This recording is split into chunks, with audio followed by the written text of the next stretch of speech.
Hello, कैसे हैं आप सब। उम्मीद है कि आप बहुत अच्छे होंगे। बिहार पुलिस की जो नई भर्ती है 2025 में वो आ चुकी है 19,838 पद। इसके लिए आपको फॉर्म भर लेना है और तैयारी शुरू करनी है। तो मैं आपकी मदद करने के लिए फिर से एक बार पिछली बार की अपार सफलता के बाद इस बार भी तैयार हो और आज से शुरुआत कर दिया है मैंने कंसेप्ट और ऑब्जेक्टिव के साथ। क्लास 9th इतिहास का ये पहला लेक्चर है। नया सिलेबस जो अभी आपकी जारी हुई है उसी के अकॉर्डिंग ये देखिए, यहाँ पर मैंने आपको फोटो लगा दिया है इतिहास की किताब की। यही है बिहार सरकार की किताब। देखिए दोस्त, जितने नोट्स वगैरह किताब ये वो सब छोड़ दीजिए, क्योंकि सिलेबस को फोकस कीजिए। और सिलेबस कहता है कि क्लास 9th और 10th की पढ़नी है, तो सब कुछ साइड कीजिए, पढ़िए क्लास 9th और 10th। अगर आप नहीं पढ़ सकते तो हमारे साथ रहिए, हम आपको पढ़ाते हैं। चलिए, तो एक छोटा सा कोटेशन है, शुरू करते हैं कि मुश्किलों से भाग जाना आसान होता है, हर पहलू जिंदगी का इम्तिहान होता है। मुश्किलों से भाग जाना आसान होता है, हर पहलू जिंदगी का इम्तिहान होता है। डरने वालों को मिलता नहीं कुछ जिंदगी में, लड़ने वालों के कदमों में जहान होता है। तो चलिए इस प्यारे से कोटेशन से ऊर्जा को भरते हैं और शुरुआत करते हैं। तो अब की बार वर्दी के साथ आपका सपना होगा साकार, क्योंकि बिहार पुलिस भर्ती 2025 में पूरे 19,838 पदों पर वैकेंसी निकली है। अगर आप इस बार सिलेक्शन लेना चाहते हैं तो तैयारी भी वैसी ही करनी होगी ताकि आपकी सिलेक्शन हो जाए। तो सेक्शन 1 बिहार पुलिस भर्ती 2025 की जो थोड़ी सी डिटेल्स देख लेते हैं। वैकेंसी इतने पद पर है, इसमें क्या क्या होंगे, लिखित परीक्षा होंगे, फिजिकल होंगे और फिर डॉक्यूमेंट वेरिफिकेशन होगा। सिलेबस क्या है, तो सामान्य ज्ञान है, जनरल नॉलेज, सामान्य विज्ञान है, और इतिहास, राजनीति, भूगोल है, गणित है, रीजनिंग है, और साथ में आपका प्यारा सा सब्जेक्ट हिंदी और इंग्लिश भी है। ठीक है, यहाँ पर छूट गया है। आगे बढ़ते हैं। क्लास 9th क्यों जरूरी है, इसके बारे में जान लीजिए। देखिए, इसलिए जरूरी है क्योंकि सिलेबस में बिहार पुलिस पहले ऐसे ही धारणाएं थी कि बिहार पुलिस पहले ऊट पटांग सवाल पूछते हैं, ठीक है, लेकिन अब ऐसा नहीं है। पिछले बार आपने देखा 2024 की जो भर्ती थी, जिसकी अभी फिजिकल कंप्लीट हुई है, उसमें बिहार बोर्ड ने सीएसबीसी ने अपना एक पूरा सिलेबस दे दिया और अकॉर्डिंग टू सिलेबस क्वेश्चन को पूछा। और मैंने इस पूरे यूट्यूब पे पढ़ाया भी है, वो भी फ्री पढ़ाया, आप प्लेलिस्ट में जाके देख सकते हैं। उससे बहुत सारे बच्चों को बहुत लाभ। तो मैं यही कहूंगा कि दोस्त सिलेबस को फॉलो कीजिए। कोई भी किताब, लूसेंट, ये वो, लन फन, ये कोचिंग वो कोचिंग, ये बैच वो बैच से बेहतर है जब लिख दिया है दोस्त क्लास 9th और 10th। ये भी आपको मैं प्रूफ करूंगा। चलिए आगे बढ़ते हैं। तो बिहार सरकार की क्लास 9th और 10th की किताब को ही फोकस करना है और हर टॉपिक का कंसेप्ट और ऑब्जेक्टिव क्वेश्चन करना है हम लोग को। और पिछले साल के कुछ क्वेश्चंस भी हम लोग देखेंगे, वो भी आप ध्यान रखेंगे। और रेगुलर टेस्ट देना है हम लोगों को, तो हम इसी चैनल पे आपको रविवार को 100 क्वेश्चन का एक टेस्ट सीरीज भी चलाएंगे जिसमें आपको टेस्ट देना है। ठीक है, तो जो लोग मेहनत करेंगे उनका सिलेक्शन जरूर होगा। तो चलिए, अगर इस बार आप छूट गए तो हाथ से निकल जाएगा। तो अब वक्त बर्बाद करने का नहीं, मेहनत करने का है। अगर आप बिहार पुलिस 2025 में सिलेक्शन लेना चाहते हैं तो जुड़ जाइए हमारे the mission by S Kumar से। और अगर आप नए हैं तो चैनल को सब्सक्राइब कर लीजिए और वीडियो को लाइक और शेयर जरूर करें। आपकी बार वर्दी आपकी होगी। तो चलिए, अब सबसे पहले देखते हैं सिलेबस। सिलेबस बहुत जरूरी है दोस्त। वो कहते हैं ना कि चलना है आपको, कहीं जाना है, तो वो रास्ते डिफाइन होना चाहिए और आपका गोल डिफाइन होना चाहिए। तो पढ़ना क्या है, सिलेबस पढ़ना। यहाँ पर देख लीजिए 2025 वही वैकेंसी का है, मैंने बता भी दिया है कि ये, और यहाँ साफ लिखा है कि बिहार विद्यालय परीक्षा समिति की कक्षा 10th अथवा समकक्ष स्तर का होगा, लिखा हुआ है। और पाठ्यक्रम देखिए हिंदी, और गौर से आप देखिए, मैं थोड़ा जूम कर देता हूँ तो यहाँ साफ शब्दों में लिखा है मातृभाषा IX यानी क्लास 9th, और नीचे जाइएगा तो क्लास 10th मिलेगा। इसी तरह ये पूरा सिलेबस है। आपको अगर ये चाहिए तो आप वेबसाइट से भी ले सकते हैं, या फिर मैं कमेंट में पिन कर दूंगा, वहां से आप PDF डाउनलोड कर सकते हैं। ये हिंदी है, ये द्वितीय भाषा है हिंदी का। ये देखिए क्लास 10th यहाँ पर है। मैं इसलिए दिखा रहा हूँ कि आप भटकिए मत। आप ये किताब वो किताब के चक्कर में रिजल्ट खराब कर लेंगे दोस्त, और पूछेगा इन सिलेबस। चलिए आगे बढ़ते हैं। इसी तरह ये पूरा पेज है, इंग्लिश का है, गणित भी देख लीजिए आप, क्लास X और X लिखा है, IX और X। और उसके बाद मेन चीज़ हमारा यहाँ है जिसको हम पढ़ने वाले हैं। क्यों पढ़ने वाले हैं इसको, यहीं से शुरुआत क्यों कर रहे हैं, यहाँ आपको ध्यान देना है क्यों करना है। क्योंकि देखिए 100 क्वेश्चंस जो पूछे जाते हैं उसमें से जो जीएस का सवाल है, जनरल स्टडी मतलब हिस्ट्री, पॉलिटी, ज्योग्राफी, इकोनॉमिक्स, यानी यहाँ देखिए हिस्ट्री, पॉलिटी, ज्योग्राफी, इकोनॉमिक्स और फिजिक्स, केमिस्ट्री, बायो, इसको मिला दें तो लगभग 75 से 80 सवाल आते हैं। और बचे हुए 20 से 25 सवाल जो है आपको मैथ से, रीजनिंग से, है ना, करंट अफेयर से, इंग्लिश से और हिंदी से आते हैं। तो सबसे पहले हम जीएस पर फोकस करें, इसलिए लेकर के आपके सामने हम उपस्थित हैं जीएस के सेगमेंट में। सबसे पहले करेंगे हिस्ट्री यानी कि इतिहास, और वो भी क्लास IX यानी कि 9th की। और ये देखिए ध्यान रखिएगा, इकाई 1 पहला जो चैप्टर है भौगोलिक खोज। इस भौगोलिक खोज में हमें ये पढ़ना है सारा। देखिएगा आप एकदम डिट्टो बिहार बोर्ड से उठा के रखा हुआ। क्लास 9th की बुक निकालिए आप, हिस्ट्री की पढ़ाई होगा आप 9th में। तो भौगोलिक खोज पहला चैप्टर है दोस्त, और अमेरिकी स्वतंत्रता संग्राम दूसरा चैप्टर है। सारे चैप्टर्स उसी के हैं। अभी आपके सामने मैं खोलूंगा, बने रहिए आगे। फ्रांस की क्रांति, नाजीवाद, प्रथम विश्व युद्ध, द्वितीय विश्व युद्ध, है ना, उसके बाद आदिवासी समाज, कृषि और खेतिहर समाज, शांति का प्रयास। देखिए कुल 8 चैप्टर हैं यहाँ, शांति का प्रयास। उसके बाद वर्ग 10, तो पहले मैं 9 का करूंगा फिर 10 का करूंगा, और कंसेप्ट के साथ पूरी किताब भी मैंने रख लिया है, और उसमें हम कंसेप्ट को समझेंगे और फिर उसके अंत में ऑब्जेक्टिव करेंगे। चलिए, तो ये था पूरा सिलेबस, आपने देख लिया, आपके सामने सारे विषयों का है एक साथ में। अगले दिन से हम अलग अलग विषयों को जिसको पढ़ाऊंगा उसी का सिलेबस आपके सामने रखूंगा। क्योंकि ये पहला लेक्चर है तो हमने सारे सिलेबस आपको दिखा दी। ये रहा हमारा किताब कक्षा 9 इतिहास की दुनिया। ओके गाइस, और ये किताब का अंश है और ये पेज है, और इसी किताब को पढ़ने वाले हैं। यहाँ है हमारा विषय सूची, देखिए 8 कृषि और खेतिहर समाज, यही टोटल 8 के 8 आपको बिहार पुलिस के सिलेबस में है दोस्त। तो क्यों आप भटक रहे हैं, क्यों आप किसी और किताब के पास जा रहे हैं, टीचर्स के पास जा रहे हैं? फ्री में, बिल्कुल बिना किसी रुपए पैसे मैं आपको यहाँ यूट्यूब पर दे रहा हूँ। जो दे रहा हूँ वो कहीं और नहीं। क्यों? क्योंकि मैं सिलेबस दे रहा हूँ और उसके अकॉर्डिंग दे रहा हूँ। चलिए शुरुआत करते हैं चैप्टर की। तो पहला चैप्टर है भौगोलिक खोज। भौगोलिक का मतलब जो हमारा स्थल मार्ग है उसके द्वारा किसी जगह की खोज करना, है ना। चलिए, हिस्ट्री की शुरुआत यहाँ से हो जाती है। भौगोलिक खोज में जो ये पूरा किताब है, बिहार सरकार की किताब है दोस्त, आप वीडियो पॉज करके इसे पढ़ सकते हैं, या फिर मैंने आपको कह दिया कि पीडीएफ दे दूंगा। और हमारे जो डिस्क्रिप्शन बॉक्स है उसमें व्हाट्सएप ग्रुप भी मेरा है, आप उसमें जुड़ जाना, मैं उसमें ये पीडीएफ भी दे दूंगा आपको बिना किसी टेंशन के। तो चलिए शुरुआत करते हैं। कहता है कि विश्व इतिहास की युगांतकारी घटनाओं में समुद्री यात्राओं एवं भौगोलिक खोज का महत्वपूर्ण स्थान रहा। आधुनिक युग के आरंभ होने में जिन घटनाओं का निर्णायक योगदान रहा उनमें ये खोजें भी शामिल है। इनकी पृष्ठभूमि उस वैज्ञानिक प्रगति और आर्थिक विकास, विशेषकर व्यापारिक परिवर्तनों के द्वारा रची गई जो मध्य युग के अंतिम चरण से ही आरंभ हो गई। इस कार्य में यूरोप के देश ने अग्रणी भूमिका निभाई। यही कारण था कि आधुनिक युग में यूरोप का वर्चस्व समस्त विश्व में स्थापित हो। यह बात और है कि भौगोलिक खोजों का प्रारंभ करने वाले देश स्पेन एवं पुर्तगाल इस प्रतिस्पर्धा में धीरे धीरे पिछड़ते चले गए, और नए देश जैसे हॉलैंड, इंग्लैंड, फ्रांस, तत्पश्चात जर्मनी को इस दिशा में अधिक सफलता मिली।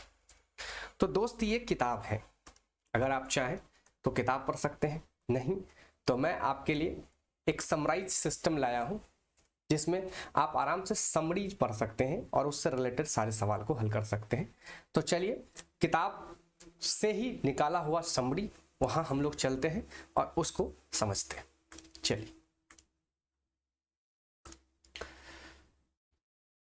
चलिए शुरू करते हैं। यहां से पहले चैप्टर को समझते हैं और फिर हम लोग उससे ऑब्जेक्टिव क्वेश्चंस भी करेंगे। देखिए, तो यहाँ चूंकि किताब में बहुत सारे चीजें दिया जाता है कहानी के फॉर्मेट में, तो आपकी समय बचे इसके लिए मैंने यहाँ पर चीजों को लाया कि आपको इजीली समझ में आ सकता है। तो भौगोलिक खोज परिचय है। भौगोलिक खोज का अर्थ है नए देशों, द्वीपों और समुद्रों के मार्गों की खोज। 15वीं से 16वीं शताब्दी में यूरोप के नाविक और खोजकर्ताओं ने कई नई समुद्री मार्ग खोजे, जिससे दुनिया का मानचित्र बदल गया। तो भौगोलिक खोज के क्या कारण थे, ये भी समझ लीजिए। आइए, तो भौगोलिक खोज के कारण की बात अगर करें तो व्यापार का विस्तार। यूरोपीय देशों को मसाले, रेशम, सोना, चांदी जैसे सामान चाहिए था। नया समुद्री मार्ग खोजने की जरूरत। तुर्की ने 1453 में कस्तुनतुनिया पर कब्जा कर लिया। तो देखिए, तुर्की जो है मुस्लिम कंट्री है, उसने कस्तुनतुनिया पर अधिकार कर लिया, जिससे एशिया का व्यापारिक मार्ग बंद हो गया। तो आप देखेंगे कि जो एशिया है उसके बाद ये सारे जो कंट्री हैं, जो मुस्लिम बाहुल कंट्री है, सऊदी अरब, तुर्क, कजाकिस्तान, किर्गिस्तान, उसके बाद है यूरोपियन कंट्री। तो यूरोपियन कंट्री यानी यूरोप के लोगों को मसाले और रेशम, चांदी ये चाहिए था, और इसका व्यापार वाया होता था किसके द्वारा, तो ये जो कंट्री है मुस्लिम कंट्री, इसके द्वारा। तो जब कस्तुनतुनिया पर तुर्कों ने अधिकार कर लिया तो उसके पूरे मार्ग को ब्लॉक कर दिया, और उन्हें ये एक तरह से हम कह सकते हैं धर्म की लड़ाई के कारण ये मार्ग बंद हो गया। अब ये जो यूरोपियन लोग हैं उन्हें ये सब चाहिए, क्योंकि यूरोप ठंडा प्रदेश है, वहाँ ज़्यादा दिनों तक खाना रखने के लिए, प्रिजर्व करने के लिए मसाले की ज़रूरत है, और वो मसाला भारत में होता था। तो इन लोगों ने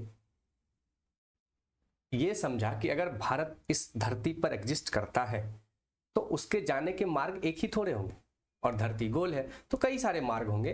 तो यहाँ से मार्ग की खोज की शुरुआत हो गई। ठीक है, चलिए धार्मिक कारण देखिए। ईसाई मिशनरियों को धर्म प्रचार के लिए नया क्षेत्र चाहिए था। नई तकनीक से नौकायान यंत्र, खगोलीय ज्ञान, समुद्री यात्रा आसान हुई। यूरोपीय देशों की प्रतिस्पर्धा पुर्तगाल, स्पेन, इंग्लैंड और हॉलैंड दुनिया पर प्रभुत्व पाना चाहते थे। इन सब कारणों को मिलाएंगे तो भौगोलिक खोज के कारण पैदा होंगे। चलिए आगे बढ़ते हैं। चलिए, महत्वपूर्ण भौगोलिक खोज। तो देखिए यही सब सवाल आएंगे आपके एग्जाम में। पहला, वास्को डी गामा 1498 में आपने पढ़ा है। कहां से आया था? पुर्तगाल से। अब डायरेक्ट सवाल पूछेगा आपको ये। कहां पहुंचा? भारत के कलिकट केरल बंदरगाह पर, जहां पर राजा जमोरिन ने उसका स्वागत किया था। क्या हुआ? तो भारत के साथ व्यापार की शुरुआत। तो वास्को डी गामा भारत की खोज नहीं की। कई बच्चे कंफ्यूज हो जाते हैं कि सर वास्को डी गामा ने तो भारत की खोज कर। नहीं भाई, भारत हेराया हुआ नहीं था। ये ठीक वैसे ही कि जैसे आप कहीं जाना चाहते हैं और आप कभी नहीं गए, तो पहली बार जब आप उस स्थान पर जाते हैं तो इसका ये मतलब नहीं है कि आपने उसको खोज लिया है। इसका ये मतलब होता है कि आप उस जगह पहुंचने के एक रास्ते की खोज करिए। तो वास्को डी गामा भारत पहुंचने के एक नए रास्ते को लेके आया, जो रास्ता पहली बार वास्को डी गामा द्वारा ही आया। इसीलिए अपन कहते हैं कि भौगोलिक खोज में पहली बार वास्को डी गामा ने भारत की पहुंचने के रास्ते की खोज कर। दूसरा जो खोज करता था वो था क्रिस्टोफर कोलंबस, जो 1492 में कहां से चला था? स्पेन से। और कहां पहुंचा? अमेरिका पहुंच गया, और इसने अमेरिका की खोज कर ली। ठीक है। तीसरा देखिए, फर्डिनेंड मैगलिन, जो 1519 से 1522 कहां से चला? तो ये भी स्पेन से चला। और क्या किया? तो पहली बार दुनिया की परिक्रमा किया। तो ये सवाल आ सकता है आपके बिहार पुलिस में। सबूत दिया कि पृथ्वी क्या है? गोल है। तो इसने कहा। अगला है मार्को पोलो। मार्को पोलो भाई साहब जो है वो 1271 में कहां से चले? इटली से। और कहां पहुंचे? तो चीन। और क्या किया? तो चीन के बारे में यूरोप को जानकारी दे दिया। तो ये थे खोजकर्ता। ये सारे डायरेक्ट सवाल बने हुए हैं। अब भौगोलिक खोज के परिणाम क्या होते? नए व्यापारिक मार्ग। यूरोप को एशिया, अफ्रीका, अमेरिका से जोड़ने वाले नए रास्ते मिले। देखिए कंसेप्चुअल पढ़ने की जरूरत इसलिए है क्योंकि अब सवाल डायरेक्टली नहीं आता है, घुमा फिरा के आता है। तो अगर आप कंसेप्ट से पढ़ेंगे तो वो ज्यादा बेस्ट हो। यूरोपीय उपनिवेशवाद। अमेरिका, भारत और अफ्रीका में यूरोपीय देशों ने राज किया। धर्म प्रचार। ईसाई धर्म का विस्तार हुआ। दास व्यापार। अफ्रीका से लोगों को गुलाम बनाकर यूरोप और अमेरिका ले जाया गया। सांस्कृतिक आदान प्रदान। नई फसलें, जानवर, भाषा और परंपराएं फैल गई। तो चलिए आगे बढ़ते। अब लेते हैं ये महत्वपूर्ण ऑब्जेक्टिव प्रश्न एमसीक्यूज जो इस चैप्टर से है, महत्वपूर्ण, जो आपके डायरेक्ट एग्जाम में आएंगे। भौगोलिक खोज का मुख्य कारण क्या था? तो व्यापारिक मार्गों की खोज, ये मुख्य कारण था। ये सवाल पूछ देगा आपसे। दूसरा, वास्को डी गामा भारत कब पहुंचा था? 1498 में पहुंचा था। क्लियर है? वास्को डी गामा भारत के किस स्थान पर उतरा था? तो कलिकट पे उतरा था। चलिए, क्रिस्टोफर कोलंबस ने किस महाद्वीप की खोज की? अमेरिका की। किस खोजकर्ता ने पहली बार पूरी पृथ्वी की परिक्रमा करी? तो फर्डिनेंड मैगलेन ने ये सवाल कई बार पूछा है। मार्को पोलो किस देश से संबंध रखते थे? तो मार्को पोलो इटली से रखते थे। भौगोलिक खोज के दौरान किस नगर को पूर्वी व्यापार का प्रवेश द्वार कहा जाता है? कस्तुनतुनिया को। ये सवाल कई बार पूछा है दोस्तों, इसको ध्यान रखिए। यूरोप के व्यापारियों को भारत और चीन से कौन कौन सी वस्तुएं मिलती थी? तो मसाले और रेशम। पुर्तगाली नाविकों का सबसे बड़ा प्रतिद्वंदी कौन था? स्पेन था। किस युद्ध के कारण यूरोप और एशिया के बीच पारंपरिक मार्ग बाधित हो गया था? तो ये वो 10 महत्वपूर्ण सवाल हैं जो चैप्टर 1 से बनते हैं। चलिए अब ओरिजिनल किताब में चलते हैं और वहां देखते हैं कि वहां से कौन कौन सवाल बोर्ड्स ने अपने बुक में दिया है।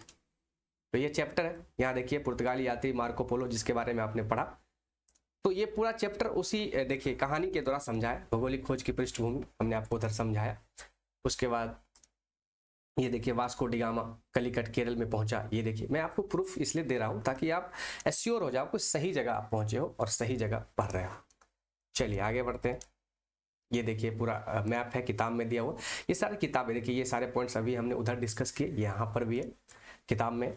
चलिए ये देखिए किताब, वास्को डी गामा कहाँ का यात्री था। ओरिजिनल जो बुक है उसमें जो क्वेश्चन है, तो वास्को डी गामा अभी आपने कहा क्या पढ़ा? पुर्तगाल का रहने वाला था। यूरोप वासियों ने दिशा सूचक यंत्र का प्रयोग किनसे सीखा? तो अरबों से सीखा था। ये देखिए किताब में दिया हुआ, ये क्वेश्चन उधर नहीं था। यहाँ पर देखिए, ये जो है दिशा सूचक यंत्र, ठीक है, दिशा सूचक यंत्र जो है, इससे क्या होता था ना कि दिशा सूचक यंत्र चीजों को क्लियर करता था कि कहाँ और किस दिशा हम जा रहे हैं। नहीं तो लोगों को डर लगता था कि कहीं ऐसा ना हो कि हम चलते चलते कितनी दूर निकल जाए और हम भूल जाए, भुतला जाए कि हम कहाँ पहुंचे। ठीक है, चलिए आगे बढ़ते हैं। अगला प्रश्न है, उत्तम आशा अंतरिक्ष की खोज किसने करी? तो बार्थोलोमियो डियाज ने करी थी, जो साउथ अफ्रीका में था। अमेरिका की खोज किस वर्ष हुई? 1492 में, है ना। तो कस्तुनतुनिया का पतन किस वर्ष हुआ? चलिए एक क्वेश्चन हम आप पे छोड़ते हैं, आप जरूर इसको कमेंट में दीजिए आंसर। और विश्व का चक्कर किसने लगाया? इसका भी आपको कमेंट में आंसर देना है। ये 2 सवाल, तो 10 सवाल उधर मैंने कराया और 6 सवाल ये बिहार बोर्ड का। कुल 16 सवाल एक चैप्टर से हैं। अगर ऐसे ही 7-8 चैप्टर आप कर लेते हैं तो यूं समझ लीजिए कि आपकी तैयारी टॉप नॉच क्लास की होगी। ये पहला वीडियो था, हो सकता है इसमें कुछ दिक्कतें आई होगी आपको, अगले वीडियो से चीज़ें ठीक हो जाएगी। और अगर आप कोई सुझाव या किसी भी तरह की बात करना चाहते हैं तो हमें कमेंट में ज़रूर लिखें। और यदि आपको ये सब पसंद आ रहा है तो हमें फी मत दीजिए, अपने 5 दोस्तों और व्हाट्सएप ग्रुप में इस वीडियो को शेयर कर दीजिए। ओके, चलिए मिलते हैं अगले वीडियो और दूसरे चैप्टर में। और अगर आपको ये शेड्यूल, ये पढ़ाई का तरीका अच्छा लगा तो आप ज़रूर हमें बताइए। अगर आप कहेंगे तो हम इस चीज़ को और बदल भी सकते हैं, तरीका बदल भी सकते हैं। ठीक है, तो मिलते हैं अगले वीडियो में, तब तक के लिए थैंक्स।